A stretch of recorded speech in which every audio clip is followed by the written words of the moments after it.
ભાવનગરમાં પશુ ચોર ગેંગનો ભારે આતંક જોવા મળ્યો। વલ્લભીપુર તાલુકામાં પશુ ચોરો સક્રિય બન્યા। ભાલ પંથકમાં પશુ ચોરીથી લોકોમાં ફફડાટ। 15 દિવસમાં 50 થી પણ વધુ પશુઓની ચોરી સામે આવી। લાખોની કિંમતના પશુઓની ચોરી થઈ રહી છે। માલધારીઓ આવેદનપત્ર આપવા માટે પહોંચ્યા તો મામલતદાર અને પોલીસ સ્ટેશને રજૂઆત કરી। 70 થી પણ વધુ લોકોને બહાર બેસાડી રાખ્યાનો આક્ષેપ।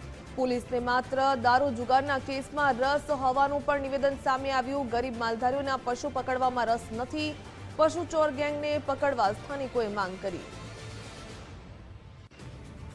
ગયા ઓલા શનિવારે રાત્રે 2:30 ગાળામાં એક પાડી 2-2.5 વર્ષની મારા વાડામાંથી ચોરા રાતે તાર કાપી લઈ ગયા હતા। બધા આવી ગયા હતા, જાગી જતા એક પાડી ચોરી તો અંદર નાખીને વહી ગયા। દોસ્તો સાહેબે કીધું ભાઈ બધા બહાર બેસો, હમણાં તમને બોલાવું છું। 15-20 મિનિટથી વેઇટ કરી છે બધા સાહેબને, હજી ટાઈમ નથી, બોલાવ્યા નથી। ક્યારે બોલાવે ખબર નથી। 10 દિવસથી આ બધા ગામડામાં બનાવ હાલે છે આ ચોરીના, પણ તો પણ એ લોકોને કોઈને આંટો મારવાની કે જોવા આવવાની કાંઈ નવરાય છે નહીં। આ બધા દારૂના જુગારના અને એ બધા તોડપાણીના કેસો બધા પકડાય છે। આમાં કેમ કોઈને રસ નથી? કેમ આ વસ્તુ આ પશુપાલકો માણસો નથી? એ લોકોને પછી આખો દિવસ ઢોરમાં જતા હોય સરાવવાના, સાંજે પછી હોવાનું હોય કે પછી આખી રાત જાગવાનું। બધા 10 દિવસથી સવાર સુધી જાગે છે પશુપાલક।